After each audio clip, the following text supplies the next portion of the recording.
ancient civilizations may not have been as isolated or clueless as history books claim. We're taught that humans started off basic, barely surviving, and slowly evolved into modern society. But what if that story is missing a major chapter? What if ancient people had access to advanced knowledge or tools given to them by beings far beyond their time? Even today, some of this tech would leave experts scratching their heads. The objects, writings, and structures left behind raise serious questions, and once you see them, it's hard to ignore. These are the top 5 reasons ancient civilizations may have been visited by advanced beings. And number 5 starts strong.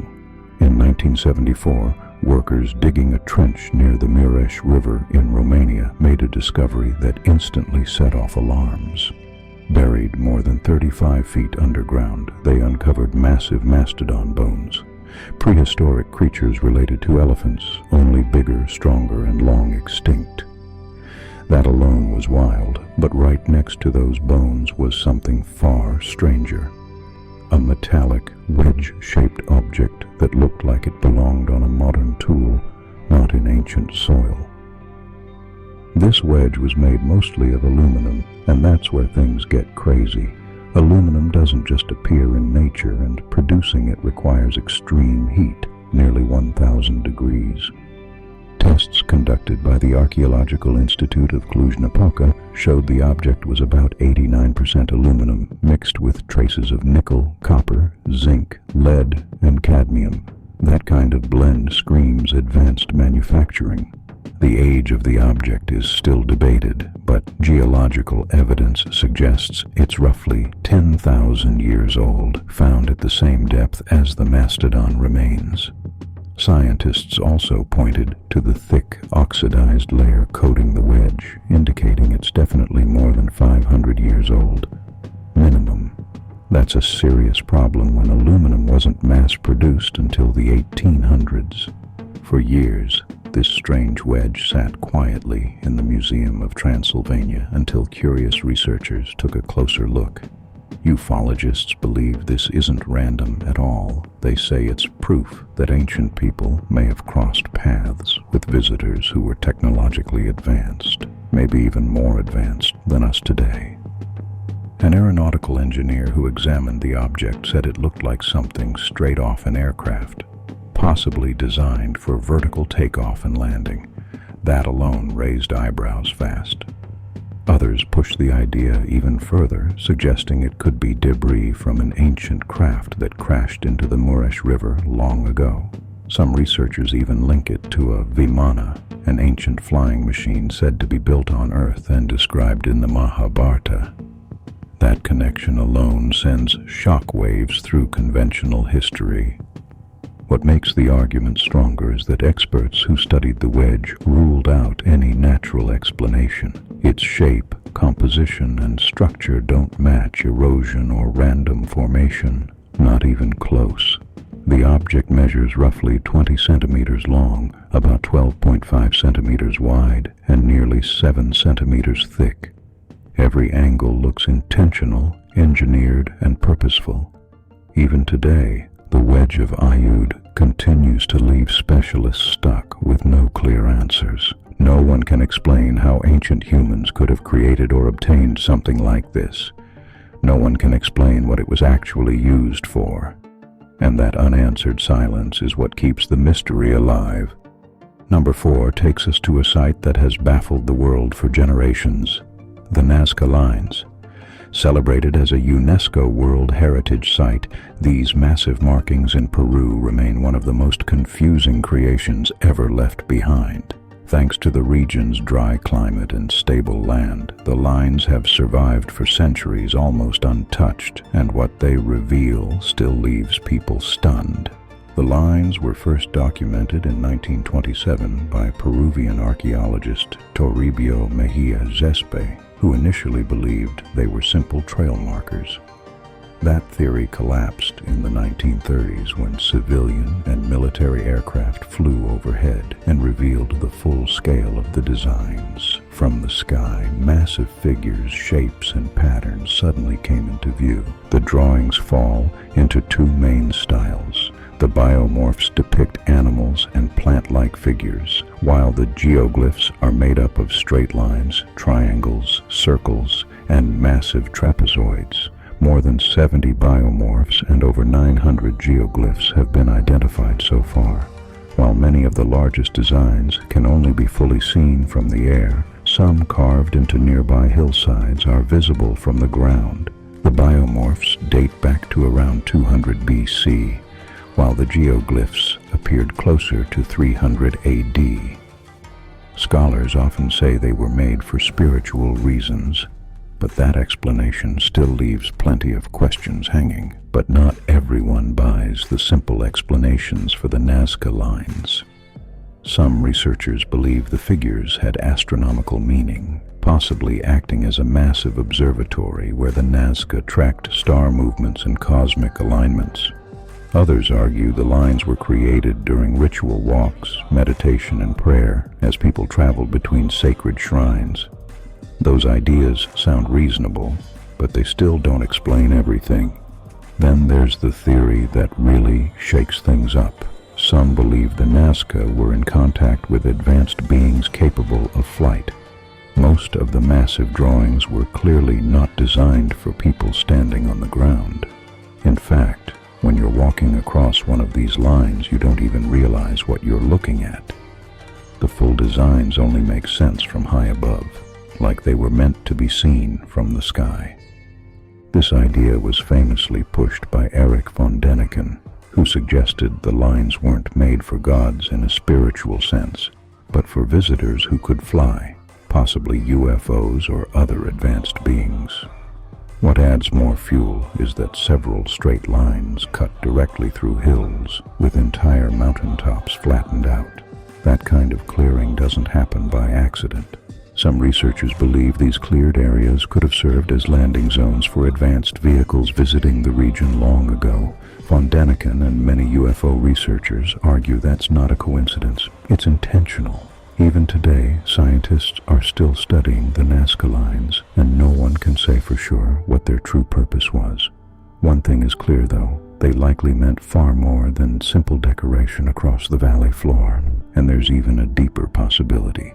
The lines may suggest that someone, either ancient humans or another advanced group entirely, already understood flight thousands of years ago. Number 3 takes the mystery into darker territory. Aliens in the Third Reich. When people think of extraterrestrials, they don't usually connect them to Nazi Germany. But some believe the Third Reich may have known things the rest of the world didn't.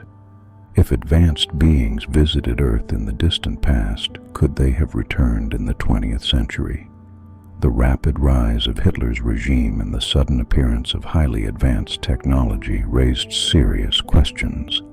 During World War II, Germany developed massive weapons and experimental vehicles that seemed far ahead of their time.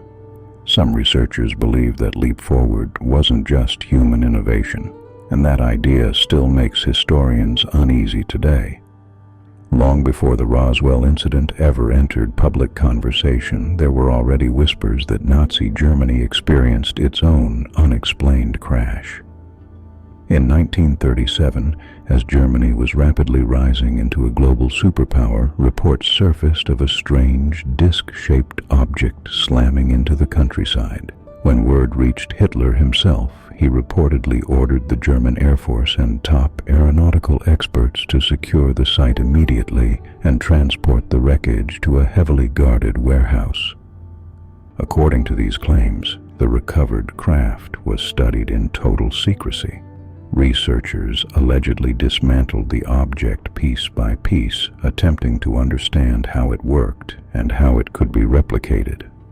Among those rumored to have examined the wreckage were the Horton brothers, engineers who later designed and tested an aircraft that looked shockingly similar to what we now recognize as stealth technology. That alone raises serious questions. There's documented evidence that Nazi scientists were experimenting with unconventional propulsion systems and even concepts resembling anti-gravity. They were also sketching and testing disc-shaped flying machines that looked nothing like traditional aircraft of the time. This wasn't imagination. Blueprints and prototypes existed. At the same time, Nazi research teams were sent across the world to study ancient civilizations and their technology. India and Tibet drew particular attention due to ancient stories describing advanced flying machines known as Vimana. These crafts were said to be circular, double-decked, dome-shaped, and lined with portholes, a description that sounds uncomfortably similar to modern flying saucer reports. Ancient texts even described how these Vimana were powered and controlled, which only fueled speculation. Some believe Nazi researchers combined what they learned from these ancient sources with whatever technology they recovered from the alleged crash, creating weapons and aircraft the world had never seen before. As World War II dragged on, Hitler ordered the development of so-called miracle weapons, hoping they would change the outcome overnight. Under extreme pressure, German engineers delivered breakthroughs at a speed that stunned the world. They developed the first long-range ballistic missile, the first cruise missile, the first military helicopter, and even the first man-made object to reach the edge of space. They were also laying the groundwork for spaceflight concepts and early nuclear research. Had the war continued just a few months longer, the global balance of power could have shifted dramatically. The speed and scale of the Third Reich's technological leap still leaves historians uneasy. Many believe it wasn't achieved alone, and that contact with advanced beings, whether ancient or modern, may have played a role that history still refuses to fully confront. Number 2 takes us to one of the most baffling ancient sites on the planet, Puma Punku. This mysterious complex sits southeast of Lake Titicaca in the Andes Mountains and refuses to give up its secrets. Puma Punku has been dated as far back as 15,000 BC, placing it long before the Inca ever appeared in the region. That alone flips the timeline upside down. Puma Punku is part of a larger sacred complex tied to later Inca tradition. Its name translates to the Door of the Puma, and the layout is anything but basic. The site includes an open western terrace, a walled eastern courtyard, and a massive central esplanade, all carefully planned with no random placement. This wasn't a rough settlement. It was intentional, calculated, and advanced. What truly sets Puma Punku apart are the stones themselves. These aren't just big rocks stacked together. Many of the blocks are cut with unbelievable precision. The doorways show 0 chisel marks, and some stones fit together so perfectly they look like puzzle pieces snapped into place. The cuts are sharp, smooth, and exact, like they were shaped using modern machinery. Engineer and explorer Arthur Poznansky studied the site closely and believed the entire complex was designed like a massive clock. He famously said he couldn't even slide a needle between the stones at any point. Other modern engineers backed him up, confirming the level of accuracy was off the charts. The builders clearly understood right angles, symmetry, and polished edges, almost glass-like in quality. Then there's the transportation problem. These massive stone blocks were quarried more than 60 miles away. Puma Punku sits nearly 12,800 feet above sea level, above the natural tree line. That means no trees, no wooden rollers, and no easy transport methods. So how were stones weighing several tons moved uphill across rough terrain? To make things even wilder, many of these blocks are made of granite and diorite, 2 of the hardest stones on Earth. Only diamonds are harder. Yet the cuts are so clean and detailed that it's hard to believe simple hand tools were used. There's no evidence the builders had diamond tools, so how did they pull this off? Even with today's advanced technology, recreating Puma Punku exactly is nearly impossible. Whoever built it had elite knowledge of mathematics, astronomy, and precise measurement. They didn't just stack stones, they engineered them. That level of craftsmanship suggests access to advanced tools or machines far beyond what history says ancient people should have had. What makes Puma Punku even more unsettling is this: no tools, no machines, no leftover equipment have ever been found. Nothing that explains how such precise work was done. The site is still being studied today, and despite decades of research, the mystery hasn't moved much. Many believe the only way Puma Punku could have been built is with highly advanced technology that supposedly didn't exist on Earth at that time. That brings us to number 1, ancient texts and carvings. This may be the strongest evidence pointing toward advanced beings interacting with ancient humanity. Large parts of early civilization remain unclear, but what truly raises eyebrows are the strange figures, creatures, and objects carved into stone and written into ancient records, things that don't seem to belong in the past at all. One of the most talked about examples comes from ancient Sumerian writings. The Sumerians, often described as the first true urban civilization in Mesopotamia, wrote about beings they called the Anuna, or Enki. According to these texts, humans were created or altered to work the land for these gods. Some interpretations even suggest humans were genetically modified to serve a purpose.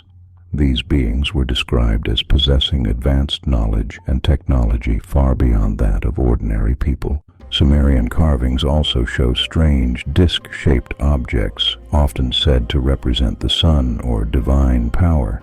But many ask, what if those discs weren't symbols at all? What if they were actual crafts? Some sculptures even depict beings with large heads and oversized eyes, figures that look nothing like normal humans. Then there are the ancient Japanese dog statues. These humanoid figures appear to be wearing helmets, visors, and full body gear, almost like protective suits. The designs don't resemble clothing from ancient Japan, but they do resemble modern protective equipment. Egyptian carvings raise even more questions. Some hieroglyphs appear to show shapes that look shockingly similar to flying machines. In one famous carving, people claim to see images resembling helicopters and aircraft etched into stone thousands of years ago. And then there's the sarcophagus of the ruler Pakal. Official explanations say the image shows him descending into the underworld after death, but others see something completely different. A man positioned like he's operating controls, surrounded by shapes that resemble flames, exhaust, or machinery. Some believe the image shows Pakal not dying, but leaving. If these carvings and texts really are thousands of years old, then the big question remains wide open. Were these ancient people just imagining their gods? Or were they recording encounters with beings far more advanced than history wants to admit? When you line all of this up, the mystery stops looking random and starts looking connected. Massive stone sites built with impossible precision, flying symbols carved into ancient walls, texts that describe gods descending from the sky with advanced knowledge. Each piece alone might be brushed off, but together they paint a much bigger picture. Ancient people across different continents, separated by oceans and thousands of years, all described eerily similar beings and technology. They spoke of visitors from the sky, powerful entities who taught them farming, construction, astronomy, and law. That level of consistency raises serious questions. Coincidences don't usually repeat themselves on a global scale. What's even stranger is how often these civilizations credit their biggest achievements to these beings. They didn't claim the knowledge as their own. They openly said it was given to them. That suggests they believed the source was external, not symbolic, not imagined, but real. Modern science struggles to explain how ancient societies could suddenly leap forward without a long development trail. There are gaps in the timeline that don't add up. Entire technologies appear fully formed, then disappear just as fast. That's not how gradual human progress normally works. Skeptics argue these stories are myths or misunderstood symbolism, but myths usually exaggerate. They don't include technical details, measurements, and repeatable patterns. Some of these descriptions are too specific, too consistent, and too advanced for pure imagination. The uncomfortable truth is this: history might not be as settled as we're told. There may be chapters missing, ignored, or rewritten to fit a safer narrative. The idea that humanity wasn't alone in its early development challenges everything we think we know. So the real question isn't whether ancient people believed in advanced beings. The real question is why they all believed the same things, and why so much of that knowledge still can't be explained today. And until those questions are answered, the possibility remains wide open that humanity's past involved help from somewhere far beyond this world. If this is true, then it changes everything. It means ancient people weren't just passive observers. They were capable of operating machines and using advanced technology that history says shouldn't have existed. That brings us back to the top 5 reasons ancient civilizations may have been visited by advanced beings. And suddenly, the puzzle pieces start locking into place. It's easy to move through life believing everything we're taught is final and unquestionable. That's the smooth path. No friction, no doubt, no digging deeper. But the reality is far more complex. There are massive gaps in our understanding of the past, and some answers don't come neatly packaged in textbooks. There's still so much out there we don't know, and sometimes the only way to uncover the truth is to question, research, and think for yourself. That's where real discovery begins.